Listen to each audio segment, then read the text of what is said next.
Estão vendo a minha tela? Ainda não. Sim. Tá? Tá ok, então? Chegou. Tá Oi. bom. Já estou começando, Bruno. Obrigado.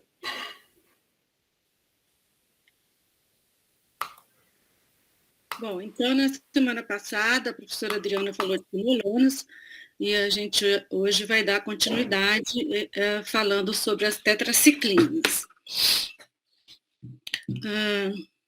As tetraciclinas, elas vêm sendo usadas há muitos anos, desde 1938, e elas são usadas até hoje. Então, são um grupo de antibióticos muito importante para a medicina. E aí vocês estão vendo a fórmula da molécula da tetraciclina.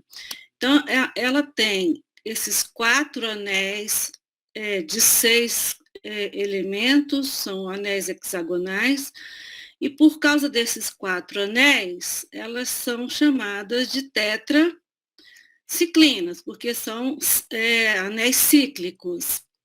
Então, não tem como errar a fórmula da tetraciclina. Essa fusão é uma fusão linear, uma atrás da outra. E elas, as classes das tetraciclinas, elas mudam de acordo com as cadeias laterais. Então, a gente tem várias gerações de tetraciclinas. A primeira tetraciclina que surgiu tem o mesmo nome, então ela chama-se tetraciclina. Então, não confundam, porque a gente tem a classe das tetraciclinas e o antibiótico tetraciclina, porque ele é utilizado até hoje. Depois nós tivemos a segunda geração das tetraciclinas, nós temos a minociclina, a limeciclina e a doxiciclina, elas são todas utilizadas ainda hoje, nós temos no mercado todas elas. Depois, nós temos uma terceira geração, que é a tigeciclina. A tigeciclina, a gente vai falar numa aula só para ela, que é a última aula, porque ela tem um comportamento muito diferente, embora ela também tenha os 4 anéis hexagonais em cadeia linear, e ela é considerada uma tetraciclina, mas ela tem um espectro de ação muito diferente, muito mais amplo, e a segurança é diferente também, e o mecanismo de ação e a farmacocinética e a farmacodinâmica são diferentes, então ela acaba sendo estudada numa aula à parte só para ela. E nós temos a quarta geração das tetraciclinas, que são a omadaciclina e a eravaciclina, que são antibióticos mais recentes e que têm um amplo espectro de ação. Então, as tetraciclinas, elas são bacteriostáticas, o mecanismo de ação é aquele que a gente já estudou, ela age lá no ribossomo da bactéria, inibindo a síntese proteica. Vocês lembram que todos os antibióticos que inibem a síntese proteica, exceto os aminoglicosídeos, são antibióticos bacteriostáticos. Então, como é que ela faz? Aqui na subunidade 50, nós temos um RNA ribossômico, que é o 16S. Ela se liga, não, na 50 não, na 30. Ela se liga nesse RNA ribossômico 16S, que está aqui na subunidade 30S, e aí o que ela faz? Essa ligação faz com que haja um bloqueio da ligação do RNA de transferência que está trazendo o aminoácido. Então, o RNA de transferência, o aminoácido tRNA, que está trazendo o aminoácido, ele vem e se liga aqui no sítio A. A tetraciclina impede essa ligação aqui no sítio A e, portanto, ela não deixa o RNA de transferência passar esse aminoácido para a cadeia polipeptídica que está em formação. Então, aqui ela bloqueia a tradução, a formação de proteínas. A maioria das tetraciclinas, ela é feita, administrada por via oral. Nós temos as mais novas, que são aquelas de quarta geração, elas são por via endovenosa. A maioria das tetraciclinas, elas têm a sua absorção diminuída quando elas são administradas junto com cátions divalentes ou cátions trivalentes. Então, nós não podemos administrar junto com as refeições, porque o alumínio, o cálcio, o ferro ou o magnésio vão diminuir muito a sua absorção. Então, aqui tem o cálcio, ela não pode ser tomada com leite e com nenhuma refeição. O que esses cátions fazem? Esses cátions, eles levam a uma quelação, que é uma união de um metal com a molécula da tetraciclina, e aí ela não é absorvida e ela é excretada inativa na urina ou nas fezes. As tetraciclinas são uma classe de antibióticos que a gente tem que fazer uma dose de ataque, que é uma dose dobrada no início, porque elas são absorvidas muito lentamente e elas alcançam um nível sérico muito lento. Então, a gente faz essa dose de ataque para saturar os tecidos periféricos, os receptores periféricos, para que ela atinja um nível sérico mais rápido e tenha uma ação mais rápida, porque se a gente não der essa dose de ataque, o nível sérico vai ser alcançado muito tardiamente. E a gente tem tetraciclinas de uso tópico e as de uso endovenoso. Então, tetraciclinas são consideradas antibióticos de largo espectro, ou seja, elas são ativas contra muitas classes de bactérias, elas são ativas contra bactérias gram-positivas, algumas gram-negativas, como, por exemplo, a Neisseria meningitidis, o Haemophilus influenzae. Elas são muito eficazes contra bactérias intracelulares obrigatórias, porque elas conseguem atingir um nível intracelular muito elevado, porque elas conseguem com facilidade entrar nas células. Então, ela é boa para tratar Rickettsia, todas as Rickettsia e as clamídias, que são bactérias intracelulares obrigatórias. Também é eficaz para tratar a Bartonella. Nós temos a Bartonella renselli, que é responsável pela doença da arranhadura do gato, que pode levar a uma doença grave.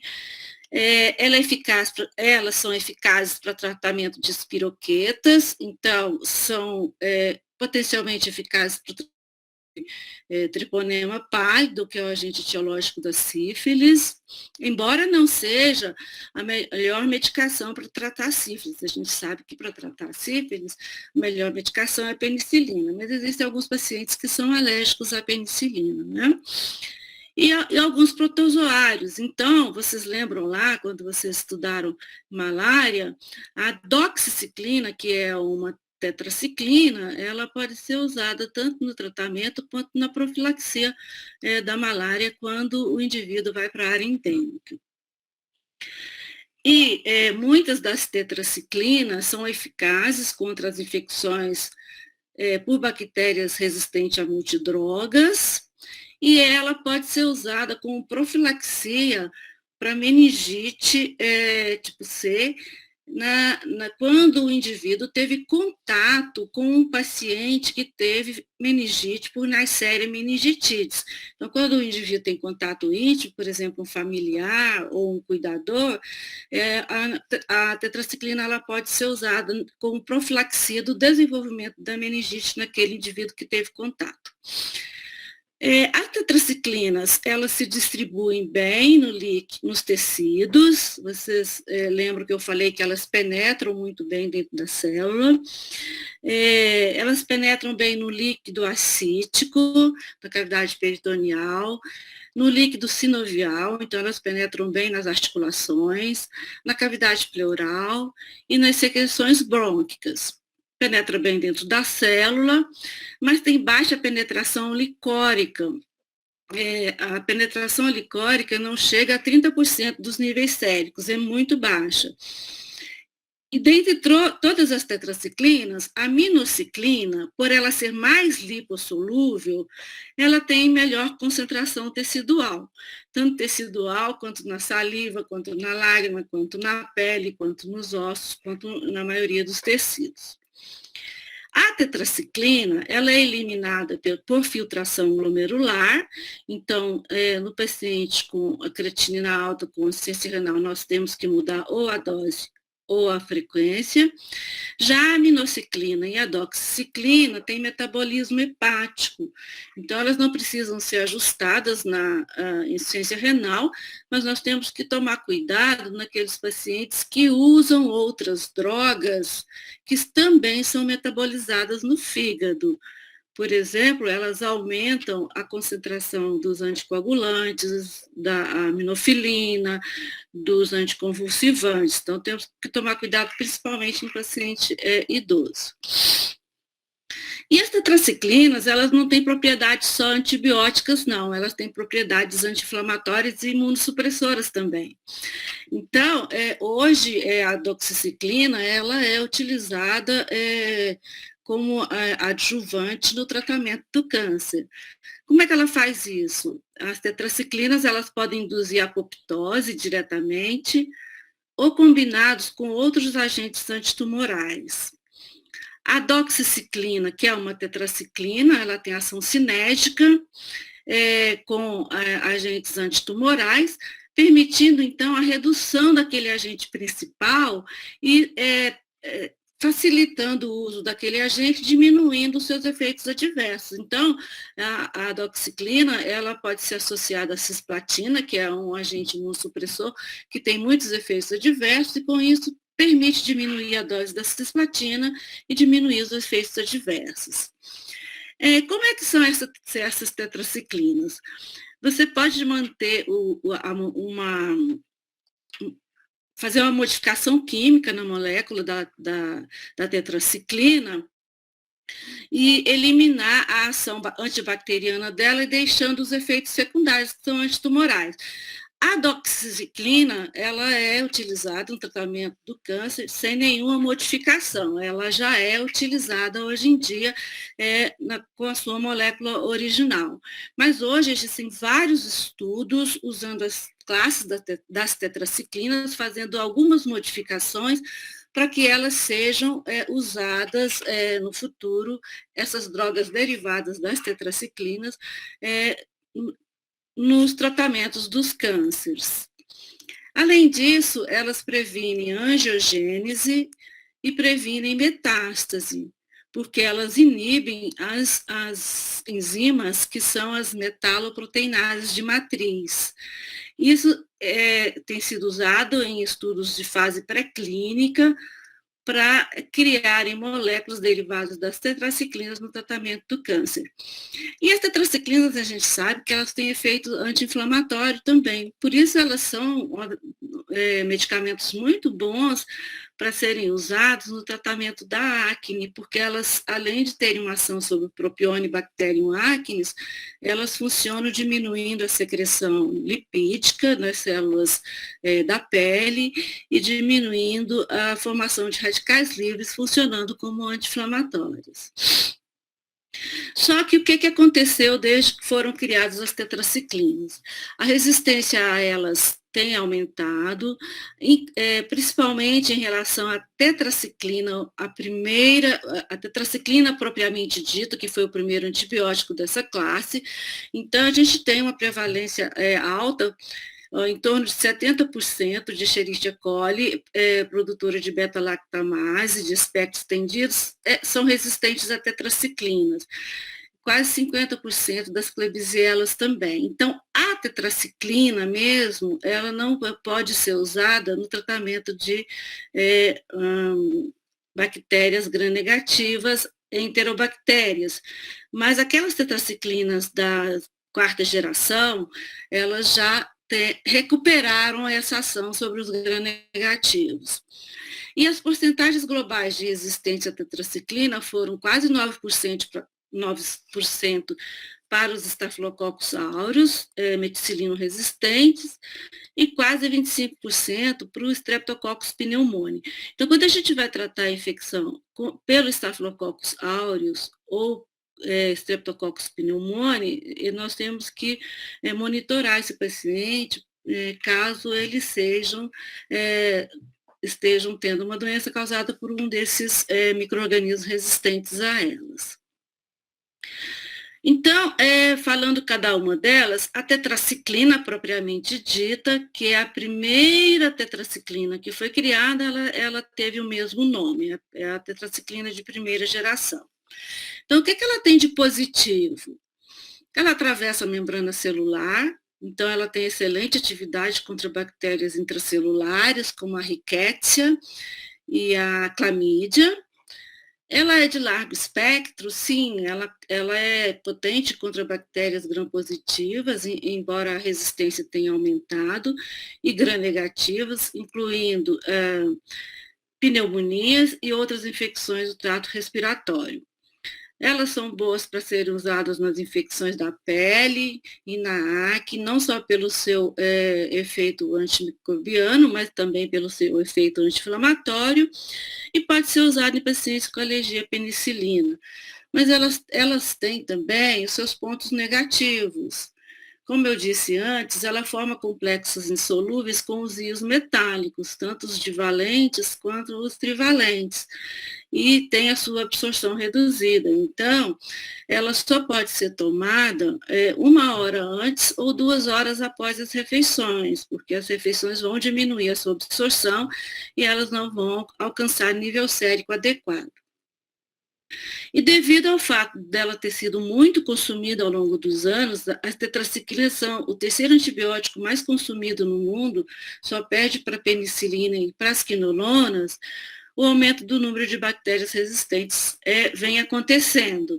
Então, a gente quase não usa mais tetraciclina para tratamento de infecções. E também o uso dela não é um uso confortável, porque ela é uma droga que tem que ser feita várias vezes ao dia, porque ela tem uma meia-vida curta, então ela tem que ser feita de 6 em 6 horas, 4 vezes ao dia. E hoje a gente tem drogas que podem ser administradas até 1 vez ao dia. Então, a tetraciclina mesmo, de primeira geração, ela praticamente deixou de ser utilizada, mas ela ainda está no mercado.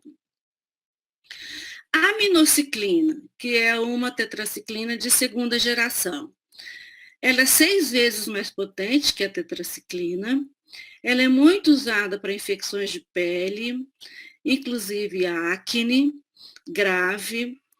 Ela pode ser usada para tratamento de clamídia. Clamídia é uma bactéria intracelular.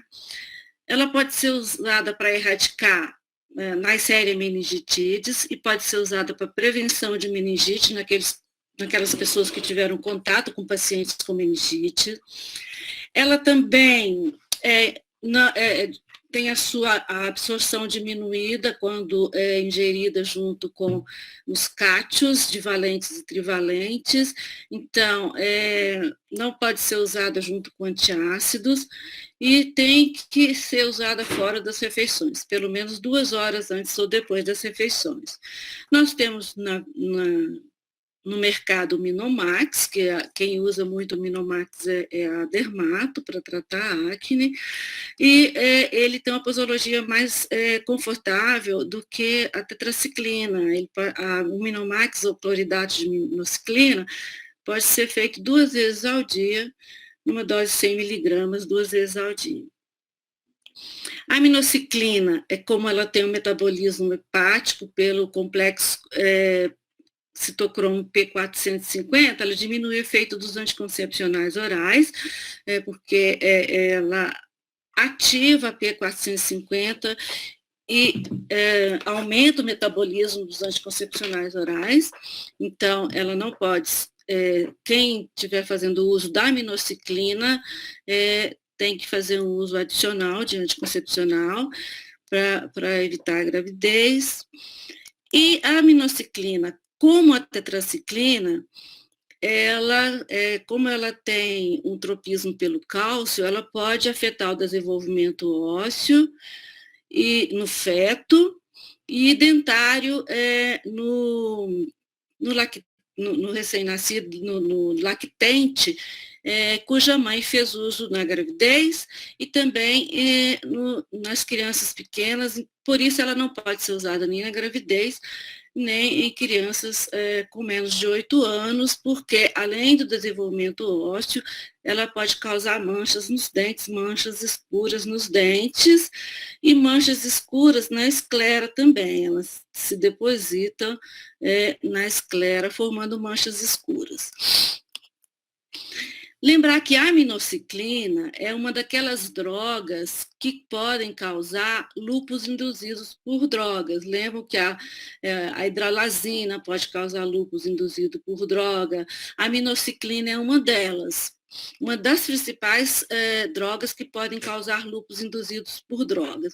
Como é o lúpus induzido por drogas? Ele é um quadro mais leve, o paciente tem mialgia, febre, pode ter pleurite, pode ter pericardite, mas o envolvimento renal, sistema nervoso central e as úlceras orais são mais raros. E quando o paciente tem lúpus induzido por drogas, ao suspender a aminociclina, ocorre resolução da doença. Então, não é igual ao lúpus verdadeiro, não é? E para a gente confirmar o diagnóstico, o FAM positivo nesses pacientes não é o anti-DNA, é o anticorpo anti-estona. Então, o anticorpo anti-estona, ele é bem característico do lúpus induzido por droga. Em relação à doxiciclina, ela tem uma excelente absorção oral, só que como a tetraciclina e a aminociclina também têm a absorção reduzida quando ela é ingerida junto com os cátions divalentes, ela tem baixa penetração licórica, como todas as tetraciclinas, tem uma excelente eficácia contra bactérias atípicas, então legionela, clamídia, micoplasma. Por isso ela é utilizada para tratamento de doenças sexualmente transmissíveis. Ela pode ser usada para tratar cólera, e ela também é usada no tratamento de acne, porque ela tem uma excelente ação sobre o Propionibacterium bacterium acnes e também tem uma atividade anti-inflamatória. Ela tem um bom perfil de segurança, no entanto, ela não deve ser usada em gestantes, porque ela pode causar uma hepatotoxicidade e levar a uma lesão hepática grave. O uso em crianças menores de 8 anos foi proibido durante muito tempo, por causa daquela relação com o desenvolvimento dos ossos e das manchas nos dentes. No entanto, os trabalhos recentes mostram que, em relação à doxiciclina, isso não acontece e hoje é considerado aceitável, pode-se usar em crianças pequenas, desde que não muito prolongado, até 21 dias. A contraindicação para gestantes ainda continua, mas para crianças pequenas ela já foi liberada. Tem que fazer uma dose de ataque, como todas elas, né, para alcançar logo o nível sérico.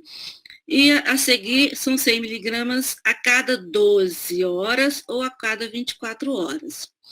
Lembrar que ela é metabolizada no fígado pelo complexo citocromo P450, então ela altera, sim, o metabolismo das outras drogas. Então, diminui a concentração sérica dos anticoncepcionais e aumenta a concentração sérica dos anticoagulantes, dos anticonvulsivantes e da aminofilina, dentre outros. É uma tabela muito grande de medicamentos que tem interferência, mas esses são geralmente os mais utilizados.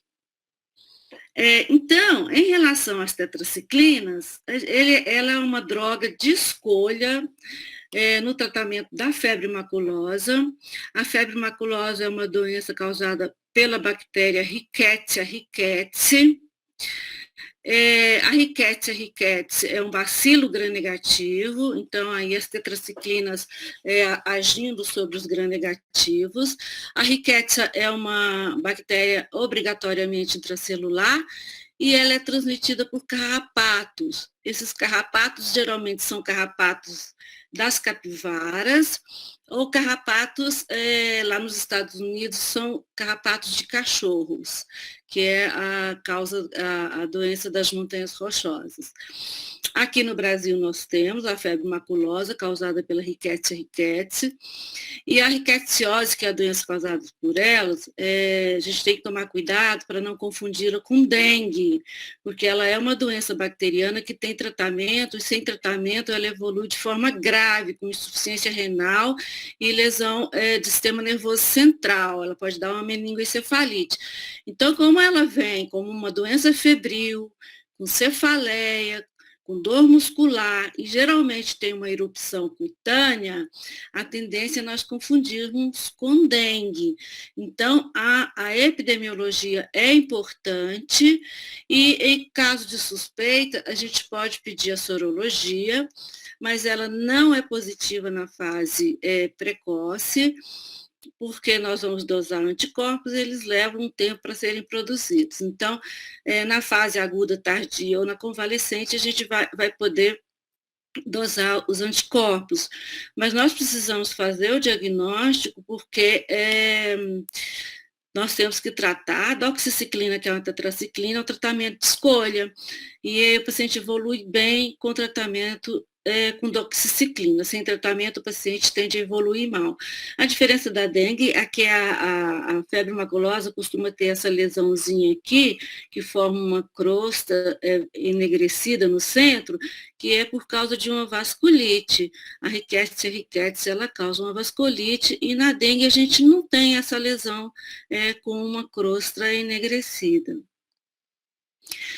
A doxiciclina em relação à gravidez e à lactação. O que diz?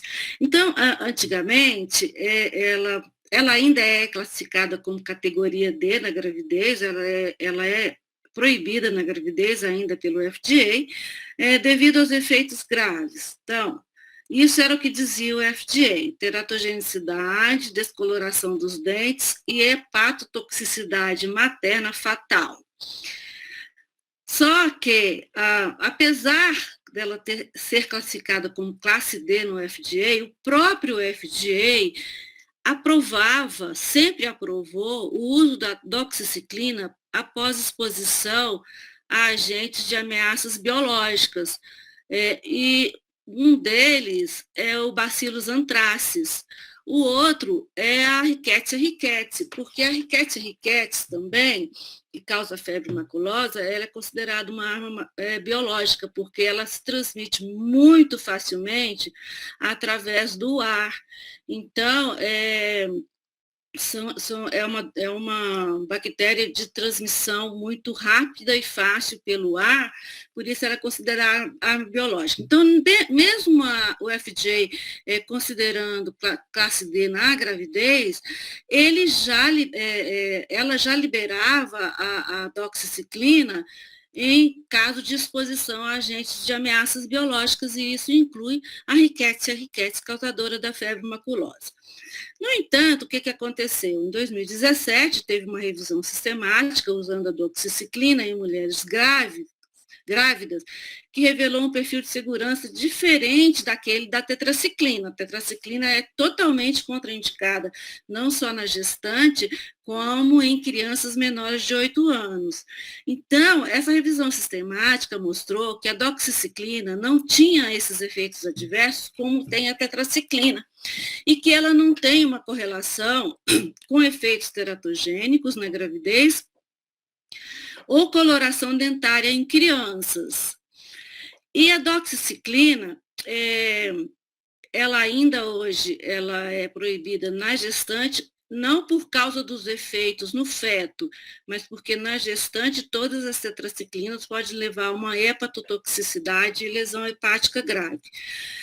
A tetraciclina mesmo, da primeira geração, ela não pode ser feita para crianças pequenas, e a doxiciclina hoje ela já pode, porque essa revisão sistemática e outros trabalhos mostraram que ela não tem correlação com efeitos teratogênicos, nem com coloração dentária nas crianças, nem do desenvolvimento ósseo.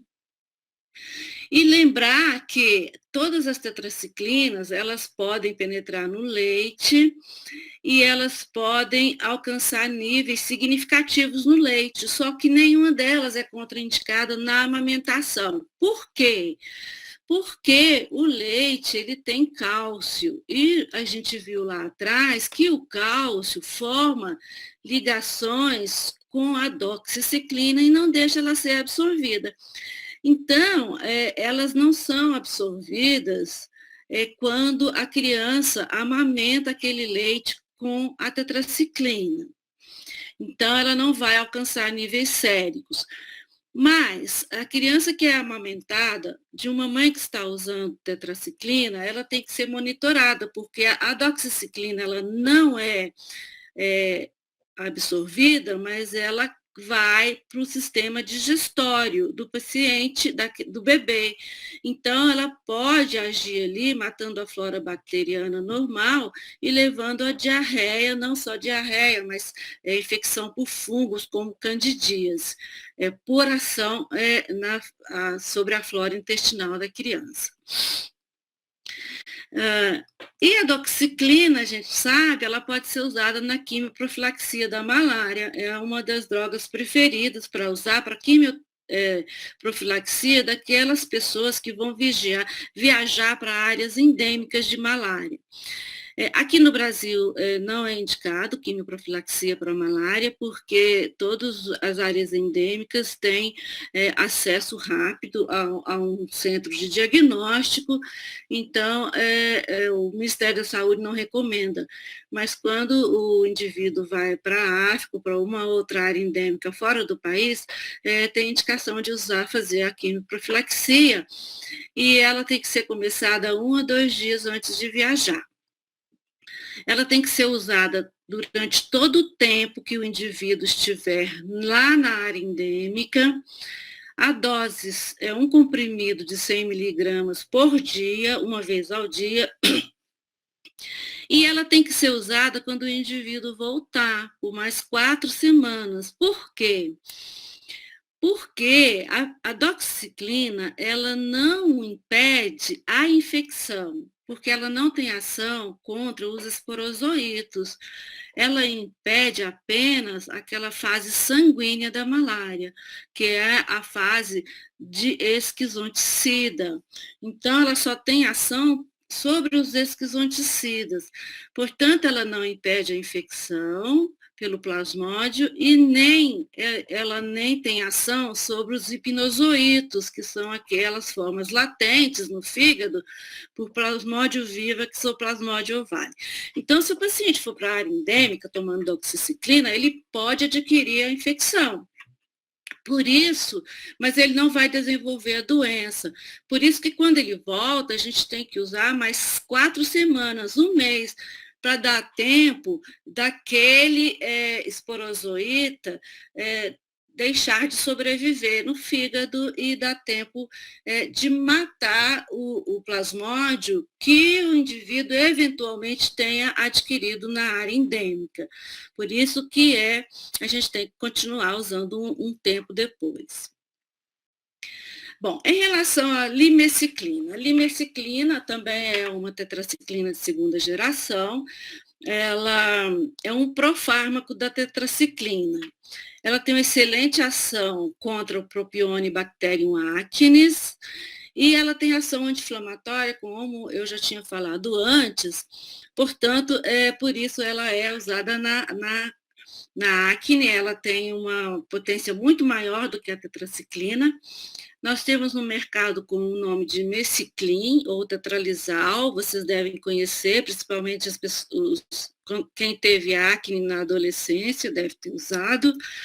É um antibiótico caro, que é usado via oral, 300 miligramas uma vez ao dia, então é uma forma fácil e confortável de usar, que é uma vez ao dia, e ela pode ser usada 1 mês, 2 meses, 3 meses. Então, pode ser usado por período prolongado, no máximo por 12 semanas, no máximo 3 meses.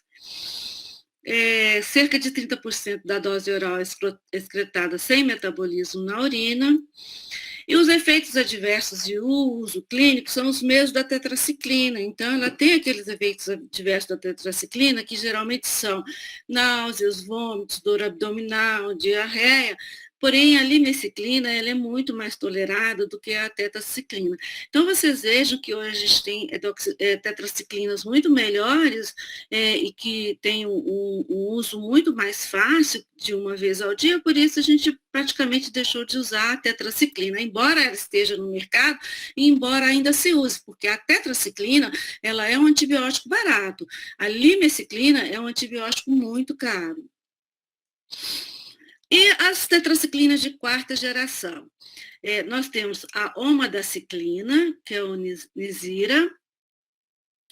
Ele tem uma meia-vida longa, então ele pode ser feito uma vez ao dia. Nós temos a posologia oral intravenoso. No Brasil, nós não temos a fórmula oral. E intravenoso ele é usado basicamente em unidade de terapia intensiva. Pode ser usado, como todas as tetraciclinas, nas infecções complicadas da pele e tecidos moles, como todas as tetraciclinas para bactérias atípicas, mas ela tem um diferencial, a omadaciclina. Ela tem uma excelente ação sobre o estafilococcus resistente à meticilina, que as outras tetraciclinas não têm. O estafilococcus resistente à meticilina, ele em cerca de 10 a 20% deles são resistentes às outras tetraciclinas, mas não à omadaciclina. A omadaciclina ela tem uma excelente ação sobre eles. Elas também têm uma excelente ação sobre o Streptococcus pneumoniae multiresistente, sabendo que o Streptococcus pneumoniae multiresistente ele é responsável por 20 a 30% dos casos de pneumonia adquirida na comunidade, então essa tetraciclina ela age muito bem sobre ele, e tem um diferencial também, que ela age muito bem sobre as bactérias anaeróbias, então ela pode ser usada nas infecções intraabdominais complicadas. Então, aquelas infecções graves por anaeróbios, por estafilococcus meticilino resistente, por streptococcus pneumoniae multiresistente, nós temos essa opção de tetraciclina, que é uma tetraciclina muito cara. E temos também a eravaciclina, que é o Xerava. O Xerava não existe na forma oral, só na forma venosa. E também ela tem um espectro de ação parecida com a omadaciclina, só que ela tem um diferencial que ela é muito boa para tratar gram-negativos e enterobactérias, principalmente.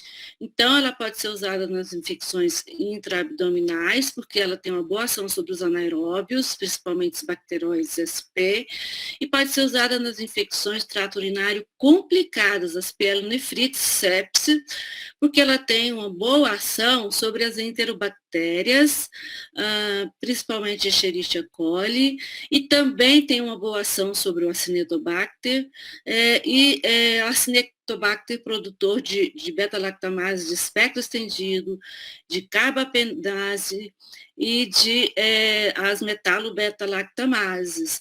Então, ela pode ser usada para tratamento de Klebsiella KPC, que é a produtora de carbapenase. Então, é uma excelente tetraciclina que pode ser usada para tratar. O Acinetobacter é uma bactéria difícil, muito difícil de tratar, poucos antibióticos agem sobre ele, e uma delas é a eravacyclina. Ela também age sobre a maioria dos gram-positivos, inclusive estafilococcus resistente não só à meticilina, como também o estafilococcus aureus resistente à vancomicina. E os enterococcus fecalis e os enterococcus faécio resistentes à vancomicina, que são bactérias problemas hoje nosocomiais. Importante lembrar que ela não tem ação sobre Pseudomonas aeruginosa nem Proteus. São duas bactérias também muito frequentes nas infecções nosocomiais, mas nós não podemos lançar mão da eravacyclina. Por isso é importante a gente sempre ter cultura das secreções dos pacientes que estão intra-hospitalares graves, para que a gente possa identificar a bactéria, porque mesmo que ela seja um antibiótico de muito largo espectro e elas sejam excelentes sobre gram-positivos, gram-negativos e anaeróbios, ela não pode ser usada para tratar nem pseudomonas nem proteus. Como ocorre a resistência às tetraciclinas? A resistência às tetraciclinas, ela geralmente é codificada em plasmídios. O que são aqueles plasmídios? Nós já falamos antes, são aqueles elementos genéticos móveis que são passados de uma bactéria para outra, não necessariamente da mesma espécie. Então, geralmente, quem passa plasmídio, uma bactéria que muito frequentemente passa um plasmídio para outra bactéria qualquer, é Escherichia coli. Então, esses plasmídios, que são elementos genéticos móveis, eles têm genes que codificam as resistências à tetraciclina. Então, quais são os mecanismos de resistência à tetraciclina? Um dos mecanismos é a aquisição de genes que codificam a proteção ribossomal. O que acontece? A bactéria forma uma proteína que vai cobrir o sítio de ligação da tetraciclina ali naquela subunidade 30S. Então, ela continua produzindo a sua proteína independente do nível alto de tetraciclina dentro da célula. O que ocorre é que a tetraciclina não pode se ligar à sua subunidade 30S e, portanto, ela fez uma proteção ribossomal. Uma outra situação que o gene pode codificar são as bombas de fluxo, que não deixam o antibiótico permanecer dentro da célula. Então, as bombas de fluxo, assim que o antibiótico penetra na célula, a bomba joga o antibiótico para fora. Essa bomba de fluxo para tetraciclina também é codificada por um gene exógeno. E uma outra situação é a inativação enzimática da tetraciclina. Então, esse é um mecanismo de resistência pouco frequente, mas ele também existe. A bactéria produz uma enzima que destrói o antibiótico. E quais são os efeitos adversos das tetraciclinas? Então, geralmente, os mais frequentes, e todas as tetraciclinas podem dar, inclusive a limeciclina e as outras de quarta geração, dor abdominal, geralmente epigástrica, náuseas, vômitos e anorexia. Mas o paciente que usa tetraciclina, ele tem que evitar a luz do sol direta e usar protetor solar, porque ela desencadeia fotossensibilidade. Então, o indivíduo que se expõe ao sol, ele pode apresentar um eritema, pápulas e até bolhas na pele, se tiver em uso de tetraciclina. Raramente ela pode causar hepatotoxicidade, então, se as transaminases estiverem aumentando no paciente que está usando tetraciclina, a gente tem que tomar cuidado. Mas na gestante ela pode levar a uma hepatotoxicidade fatal. A tetraciclina pode exacerbar uma insuficiência renal pré-existente, mas não a doxiciclina e a aminociclina, porque elas têm metabolismo hepático. Lembrar que as tetraciclinas, qualquer uma delas, pode levar à hipertensão intracraniana idiopática. Você se lembra que a hipertensão intracraniana idiopática é um quadro de hipertensão com muita cefaleia, muito vômito, que a gente não encontra a causa. Mas lembrar que tanto as tetraciclinas quanto as fluoroquinolonas podem desencadear um quadro de hipertensão intracraniana idiopática. E como ela não tem ação sobre o Clostridium difficile e tem ação sobre os outros anaeróbios, a gente já viu, quando usada ela mata os outros anaeróbios e o Clostridium difficile se prolifera e pode causar a diarreia por colite pseudomembranosa. Então, as tetraciclinas podem causar colite pseudomembranosa. As tetraciclinas, então, causam descoloração em dentes, então tem que ser evitadas em crianças menores de 8 anos, exceto a doxiciclina, nos casos selecionados. Na gravidez, ela não deve ser usada de jeito nenhum, porque leva a hepatotoxicidade e pancreatite. Pode levar a descoloração permanente nos dentes daquela criança que vai nascer, pode levar a um desenvolvimento anormal do esqueleto, porque inibe o crescimento ósseo, e elas, como eu já falei, elas entram no leite materno, mas elas não causam danos, porque elas não são absorvidas, porque elas são queladas pelo cálcio. Então, só para finalizar, vamos estudar um patógeno. O patógeno que eu escolhi para a gente estudar é a Chlamydia trachomatis. Vocês lembram que a Chlamydia trachomatis é uma bactéria atípica. Por que ela é bactéria atípica? Ela não tem parede celular, então a gente não pode falar que ela é gram-negativa nem gram-positiva, é uma bactéria que não se cora pelo gram, porque o gram cora a parede celular, ela não tem parede celular. Ela é uma bactéria intracelular, é a principal causa de infecção bacteriana sexualmente transmissível no mundo todo. A OMS calcula que 131 milhões de novos casos de infecção genital por Chlamydia trachomatis ocorram anualmente, então são 131 milhões de novos casos. Ela é intracelular obrigatória e ela tem tropismo pelo tecido ocular, tecido genital e trato respiratório. Então, nós temos vários sorotipos de Chlamydia trachomatis. Os sorotipos que causam doenças mais frequentemente são esses aqui. Os sorotipos de A, C, eles são os agentes etiológicos do tracoma, então pode causar cegueira evitável. Por que cegueira evitável? Porque a gente pode tratar e pode evitar também. O tracoma da Chlamydia trachomatis, ela é transmitida por mosquitos, então, usando métodos de controle ambiental, a gente pode diminuir os mosquitos e a doença pode ser tratada com uma tetraciclina.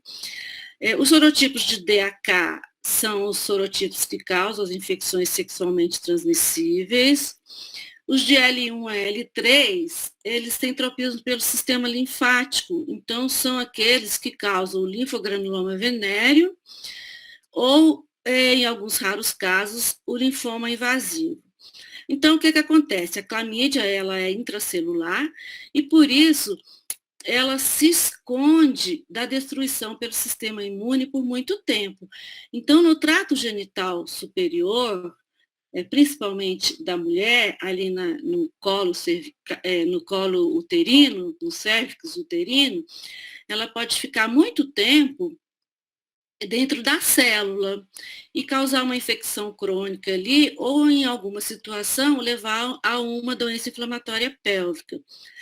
A Chlamydia trachomatis tem como único hospedeiro natural o ser humano, e a maioria das mulheres que tem cervicite permanece assintomática. Já os homens que têm uretrite, eles geralmente têm sintomas. Então, a mulher, geralmente, ela é uma portadora assintomática que pode disseminar a doença.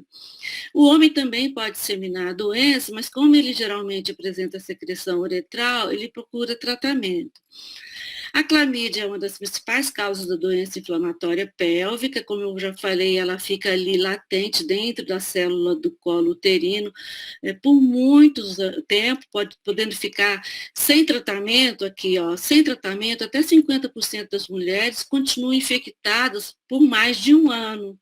Então, nesse tempo, ela pode estar transmitindo para outra pessoa. E quando ela causa doença inflamatória pélvica, ela pode causar infertilidade, ela pode causar lesão do epitélio da tuba uterina, pode levar a cicatrizes, oclusão tubar e levar à infertilidade. E não só isso, ela pode levar também à gravidez ectópica por causa das cicatrizes na tuba uterina e nas adesões, e ela pode causar também dor pélvica crônica depois de uma doença inflamatória pélvica. Então, a clamídia, ela é uma bactéria muito patogênica.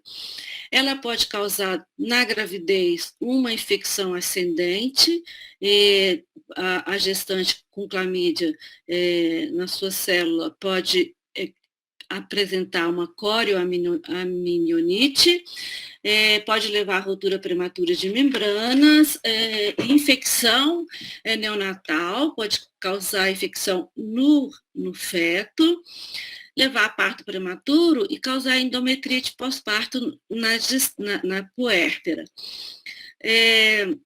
Lembrar que na gravidez, aquela clamídia que está ali na célula latente, por alguma razão, ela pode retomar a sua replicação e levar a uma infecção ativa com muito mais frequência do que na mulher não grávida.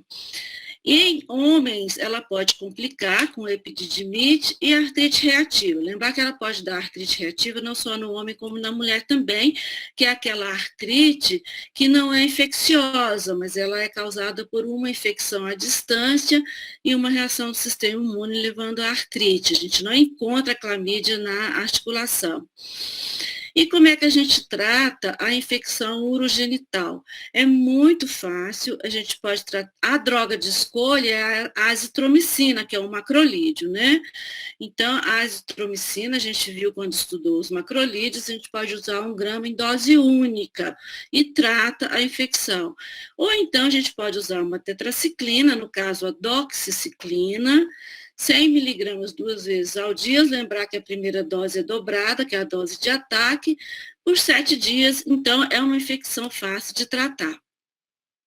A clamídia trachomatis é a causa da conjuntivite neonatal, ou infecção de orofaringe no recém-nascido.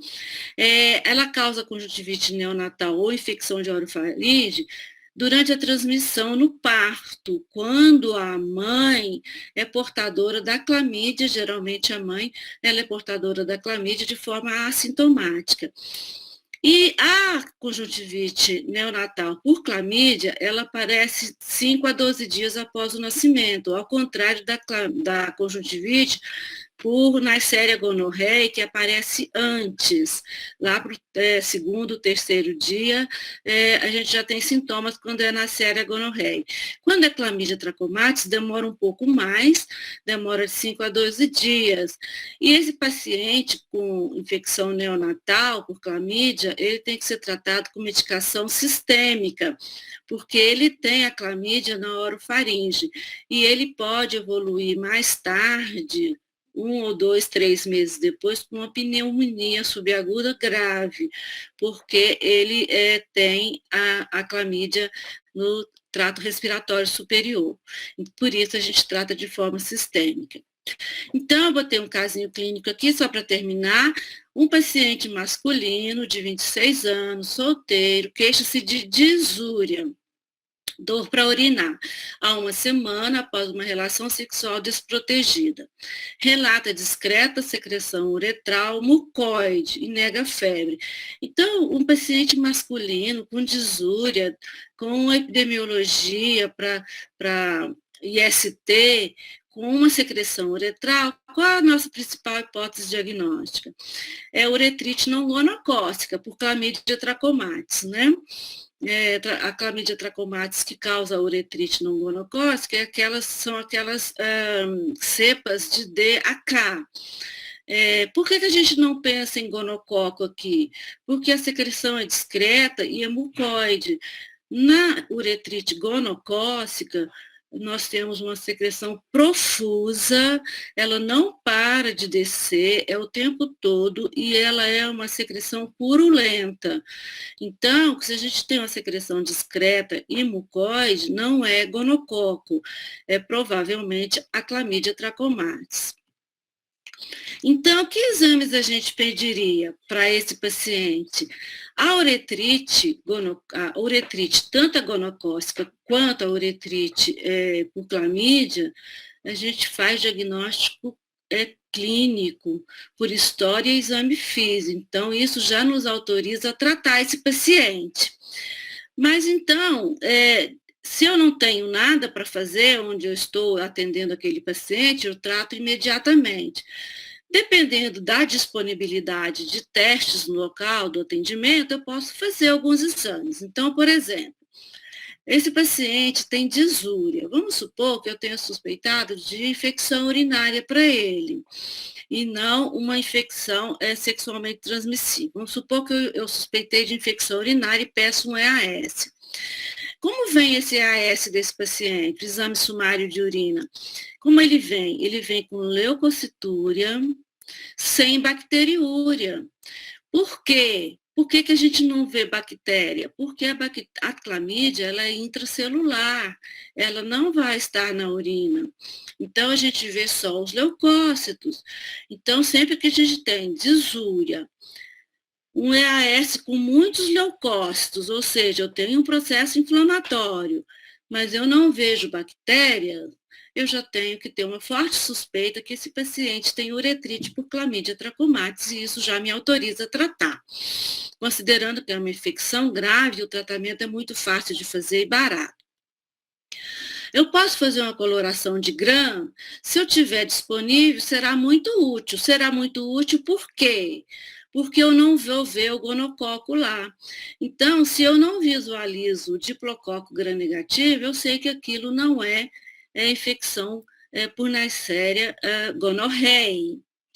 E eu não vou ver nenhum organismo corando pelo GRAM, por duas razões. A clamídia ela não se cora pelo GRAM, e também não tem como corar, porque a clamídia ela fica dentro da célula, ela é intracelular obrigatória. Então, quando eu coloco a coloração de GRAM, ele me serve mais para descartar uma gonorreia do que para me certificar, para eu me certificar que eu tenho uma infecção por clamídia, mais para descartar a gonorreia.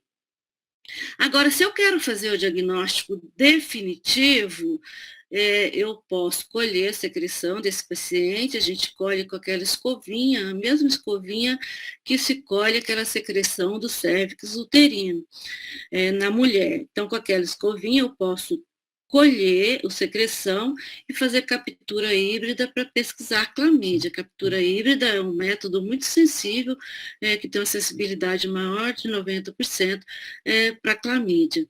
Ou eu posso fazer a pesquisa de PCR, a reação em cadeia de polimerase para clamídia, para detectar fragmento de DNA da clamídia, para fazer o diagnóstico definitivo. Mas lembrem vocês que só a história e o exame físico já me autoriza a tratar. Então, qual antimicrobiano que a gente usaria para tratar esse paciente, já que a gente sabe que ele provavelmente tem uma uretrite por Chlamydia trachomatis? A gente tem uma uretrite não gonocócica nesse caso. Se fosse gonocócica, nós iríamos tratar com o quê? Com ceftriaxona. Lembra que a gonocócica a gente trata com ceftriaxona 500 miligramas intramuscular, não é endovenoso. Mas como nesse caso desse paciente ela é não gonocócica, ela é por clamídia trachomatis, eu já falei lá na frente, a gente pode usar a azitromicina, que é a droga de escolha, preconizada pela OMS, o Ministério da Saúde, uma dose única de 1 grama. Ou eu posso usar uma tetraciclina, no caso a doxiciclina, 200 miligramas via oral a primeira dose, depois 100 miligramas via oral de 12 em 12 por 7 dias. E que outros exames eu teria que fazer nesse paciente? Considerando que esse paciente tem uma infecção sexualmente transmissível, eu obrigatoriamente tenho que pedir a quimiluminescência para sífilis ou qualquer outro teste para sífilis, VDRL, FTABS. Hoje, que os laboratórios mais fazem é a quimiluminescência, que é preconizada pelo Ministério da Saúde.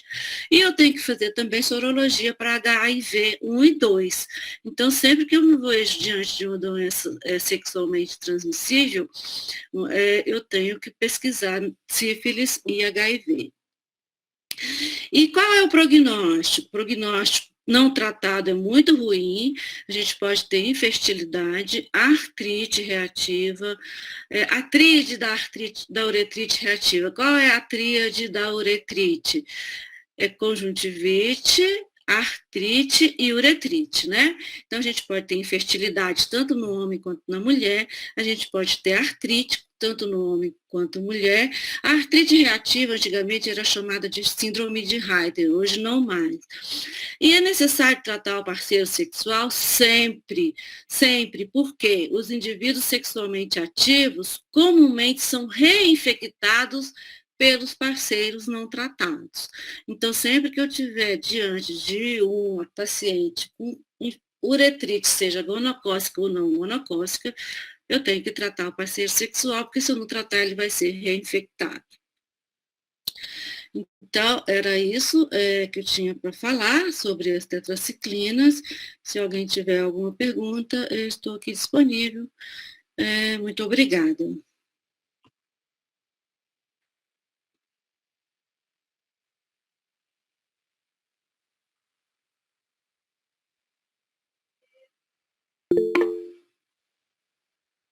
Obrigada a vocês. Obrigada. Boa noite.